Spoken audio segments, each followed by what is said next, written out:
मित्रांनो, उद्या जर का 23,390 ची लेवल तुटली तर मग काय मार्केटचं खरं नाहीये. काल देखील अशाच पद्धतीचं प्रिडिक्शन तुमच्यासोबत केलं होतं की मार्केट आज ट्रॅप करणार आहे. आज मार्केट पहिल्यांदा वरती जाईल, तुम्हाला दाखवेल ते बाय साईडला जाणार आहे. पण 23,556 पासून मार्केट पडणार आहे हे मी तुम्हाला कालच सांगितलेलं होतं. आज प्री मार्केटमध्ये मी तुमच्यासोबत लेवल शेअर केलेली होती 23,380 ची. इथून मार्केट वरती गेलं, खूप चांगला मूव्ह आपल्याला पाहायला मिळाला. आणि कालच्या व्हिडिओत हे आपण डिस्कस केलं होतं की पहिल्यांदा मार्केट वरती जाईल. कालच्या दिवसाचं जी रेंज होती, डेलीची जी रेंज होती त्याच्या 50% पर्यंत जाईल. म्हणजे 23,556 पर्यंत जाईल आणि इथून मार्केट पडणार आहे. त्याच्यानंतर पहा, जसं मार्केट वरती गेलं त्याने सर्व बायर्सला अट्रॅक्ट केलं आणि इथून एक शार्पफॉल जो आहे तो आपल्याला मार्केटमध्ये आलेला पाहायला मिळत आहे. अशाच पद्धतीचा उद्याच्या दिवसाचा माझा मार्केटचा व्ह्यू राहणार आहे. मला असं वाटतं की तुम्हाला सांगितलेली लेवल जी आहे ती जर पडली तर इथून शार्पफॉल मार्केटमध्ये येणार आहे. पुढचे त्याचे संभाव्य सपोर्ट काय असणार आहेत आणि कुठून मार्केटमध्ये रिव्हर्सल पॉसिबल आहे याच्या व्हिडिओमध्ये जे ते आपण पाहणार आहोत, त्यामुळे व्हिडिओला शेवटपर्यंत पहा. नमस्ते मित्रांनो, मी आहे संतोष निकम आणि मी एक सेबी रजिस्टर रिसर्च अॅनालिस्ट आहे. आणि माझ्या व्हिडिओच्या माध्यमातून मी व्हॉल्यूम जो आहे, इन्स्टिट्यूशनल व्हॉल्यूम तुमच्यासोबत जे आहे ते डिकोड करत असतो आणि शेअर करत असतो, ज्याचा फायदा तुम्हाला तुमच्या ट्रेडिंग मध्ये जे ते होत असतो. चला आजच्या आपल्या इथं या व्हिडिओला जे ते आपण सुरुवात करूया.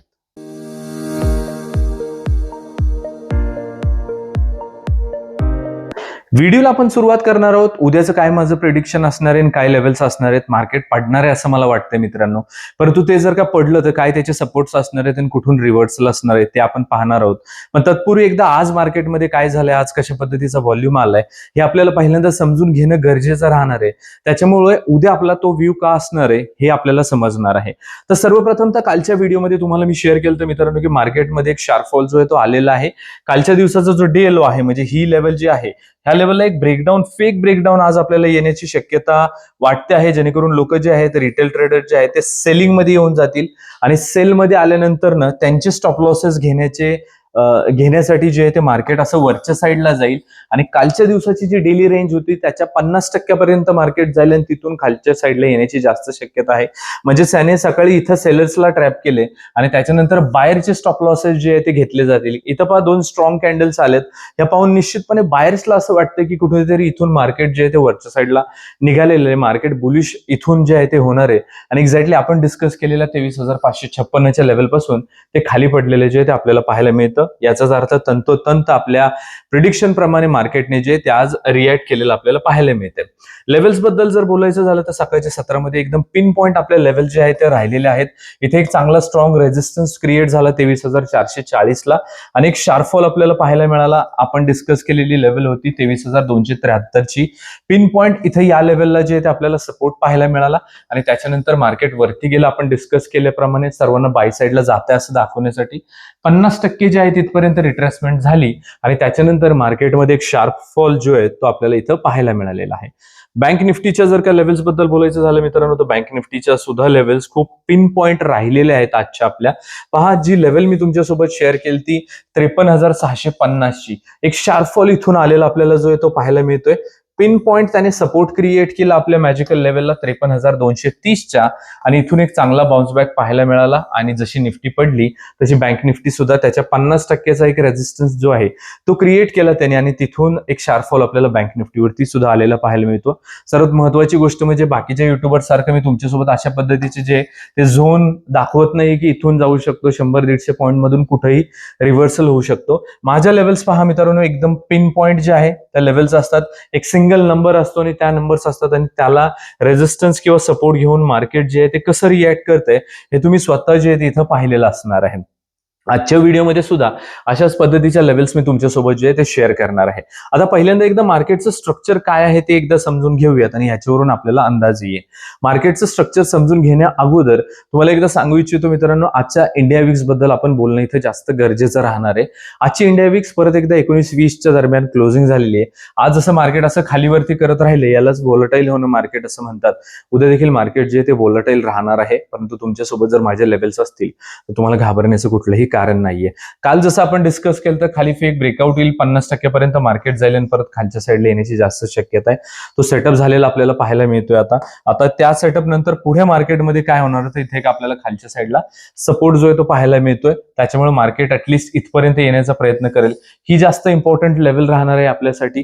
याला जर का ब्रेकडाऊन आला तर एक शार्प फॉल उद्या मार्केटमध्ये पाहायला मिळणार आहे. म्हणजे खूप मोठा फॉल आपण उद्या जे आहे ते मार्केटमध्ये अपेक्षित ठेवू शकतो. बँक निफ्टी जी आहे, बँक निफ्टीवरती पहा, याच्यामध्ये सुद्धा एक red candle daily time frame वरती आपल्याला पाहायला मिळते. डेली उद्या एक इम्पॉर्टंट रोल प्ले करेल. इथून जर का ब्रेकडाऊन आला तर एक शार्प फॉल आपल्याला बँक निफ्टीवरती सुद्धा उद्याच्या दिवशी जे आहे ते अपेक्षित राहणार आहे. मित्रांनो, ज्या काही लेवल मी तुमच्यासोबत आपल्या युट्यूब व्हिडिओच्या माध्यमातून शेअर करत असतो, या राऊंड अप लेवल्स नाहीये, त्यामुळे त्या तुमच्या लक्षात राहत नाहीत. त्यामुळे ह्या लेवल तुमच्या चार्टवरती जे आहेत ते असणं गरजेचं आहे, जेणेकरून प्राइस ऍक्शनचा सेटअप झाला तर तुम्हाला कॅच करता येईल. ज्या काही लेवल मी तुमच्यासोबत शेअर करतो, जो माझा प्लॅन आहे, म्हणजेच उद्या मला वाटतं मार्केट निगेटिव्ह आहे, काही कारणास्तव ते नाही झालं तर प्लॅन बी च्या अनुषंगाने मी अपोजिट डायरेक्शनच्या लेवल सुद्धा तुमच्यासोबत याच व्हिडिओमध्ये शेअर करत असतो. लेवल 4 जी आहे दोन्ही साईडची, दोन्ही इंडेक्स सोबतची, हे इम्पॉर्टंट रिव्हर्सलच्या लेवल्स आहेत. त्यामुळे देखील ह्या लेवल तुमच्या चार्टवरती असणं जे ते खूप जास्त गरजेचं आहे. 5 मिनिटाची कॅन्डल क्लोजिंग, ज्यावेळेला आपण सपोर्ट रेजिस्टन्स ब्रेकआउट ह्या कन्सेप्टवरती बोलत असतो, त्यावेळेला कॅन्डल क्लोजिंगचं इम्पॉर्टन्स जे आहे ते थोडंसं आपल्यासाठी राहणार आहे. सर्वात महत्वाचं जे ह्या चार्टमध्ये जे आहे, त्या याच्या ब्रेकडाऊन लेवल किंवा सपोर्ट रेजिस्टन्स नाहीयेत, तो आहे सर्वात महत्वाचा आहे नो ट्रेड झोन. हा नो ट्रेड झोन राहणार आहे तुमच्यासाठी उद्याच्या दिवसाचा. ऑप्शन सेलरचा एरिया आहे. याच्यामध्ये गेल्यानंतर प्राइस एक तर साईडवेज होते किंवा जास्त व्होलेटाईल होते. त्याच्यामुळे बिंग ऑप्शन वायर आपल्यासाठी हा रिस्की झोन असतो. याच्यामध्ये आपल्याला ट्रेड करायचं नाहीये. 23,390 ची इथे इम्पॉर्टंट लेवल राहणार आहे, ज्याच्या खाली निफ्टी वीक राहू शकते. 23,307, 23,231, 23,154 आणि 23,038 या इथं आपल्या खालच्या साईडच्या लेवल्स राहतील. 23,390 ही उद्याच्या दिवसाची सर्वात इम्पॉर्टंट लेवल राहील आपल्यासाठी. याला जर का ब्रेकडाऊन आला तर एक शार्प फॉल आपल्यासाठी अपेक्षित राहणार आहे. जर नाही आला तर 23,440 इम्पॉर्टंट ब्रेकआउटची लेवल राहणार आहे. इथं मी अशा पद्धतीची एक ट्रेंड लाईन जी आहे ती ड्रॉ केलेली आहे. याला देखील एक ब्रेकआउट येणं जे आहे ते उद्याच्या दिवशी जास्त इम्पॉर्टंट राहील. जर का तसं झालं तर 23,440च्या वरती निफ्टी बुलिश राहू शकते. 23,517, 23,585, 23,674 आणि 23,755 इथं आपल्या वरच्या साईडच्या लेवल्स राहतील. यानंतर थोडंसं बँक निफ्टीच्या लेवल्सकडे वळूयात आणि पाहूयात त्या काय आहेत. तत्पूर्वी मित्रांनो, तुम्हाला एकदा विचारू इच्छितो, मी ज्या काही लेवल तुमच्यासोबत शेअर करतोय, जो काही इन्स्टिट्यूशनल लेवलचा डेटा तुमच्यासोबत मी डिकोड करत असतो, मला निश्चितपणे खात्री आहे की अशा पद्धतीचा डेटा कोणीच शेअर करत नाही मार्केटवरती. टेक्निकल अनालिसिसच्या बेसिसवरती 100-200 पॉईंटची रेंज आखून तुम्हाला दिली जाते आणि ते काही 10-15 दिवसांमध्ये कुठलाही ट्रेडर ते करू शकतो, तुम्ही सुद्धा करू शकता. त्याच्यासाठी वेळ स्वतःचा घालवून कोणाचे व्हिडिओज पाहण्याची काहीच गरज लागत नाही. त्यामुळे काही डेटा मी वेगळा तुमच्यासोबत शेअर करतोय, त्याचा तुम्हाला काही फायदा होतोय का, मला कमेंट करून नक्की सांगा. उद्याचा तुमचा काय व्ह्यू राहणार आहे, उद्या तुम्हाला काय वाटतं मार्केटमध्ये काय होईल, ते देखील जे इथे तुम्ही नक्की मला कळवा. आता बँक निफ्टी बद्दल बोलायचं झालं तर एक ट्रेंड लाईन आपण काल परवाच्या व्हिडिओमध्ये पाहिलेली होती, तिथून ती कंटिन्यू झालेली आपल्याला पाहायला मिळते. 53,370 इम्पॉर्टंट लेवल राहणार आहे उद्या आपल्यासाठी. याच्या खाली जर काय बँक निफ्टी आले तर एक शार्प फॉल आपल्याला अपेक्षित राहणार आहे. 53,258, 53,108, 52,954 आणि 52,788 इथं आपल्या इम्पॉर्टंट लेवल राहतील. याच्या 2 बोल्ड लाईन आहेत. हा नो ट्रेड झोन आहे, याच्यामध्ये ट्रेडिंग करायचं नाहीये. ऑप्शन सेलरचा हा एरिया असणार आहे. प्लॅन प्रमाणे नाही मार्केट चाललं तर 53,500 ची इम्पॉर्टंट लेवल तुमच्या चार्टवरती असली पाहिजे. याच्यावरती बँक निफ्टी जी आहे ती बुलिश राहू शकते. 53,637, 53,788, 53,935 आणि 54,109 इथं आपल्या या वरच्या साईडच्या लेवल्स राहणार आहेत बँक निफ्टीसाठीच्या. मित्रांनो, आजच्या व्हिडिओमध्ये आपण निफ्टी आणि बँक निफ्टीच्या उद्याच्या दिवसाच्या माझ्या मॅजिकल लेवल्स आणि प्रिडिक्शन जे आहे ते डिस्कस केलेलं आहे. रोज सकाळी मी प्री मार्केटचं जे माझं व्हॉल्यूम अनालिसिस आहे ते तुमच्यासोबत इंस्टाग्राम आणि युट्यूबवरती शेअर करत असतो, त्यामुळे ते पाहायला विसरू नका. त्याच्यामध्ये देखील मी इम्पॉर्टंट लेवल शेअर करत असतो. तुम्हाला माझी दिलेली माहिती आवडत असेल, एज्युकेशनल वाटत असेल तर कमेंट करून नक्की सांगा आणि चॅनलवरती जर नवीन असाल तर चॅनलला सबस्क्राईब करा आणि व्हिडिओला लाईक करायला विसरू नका. Thank you so much.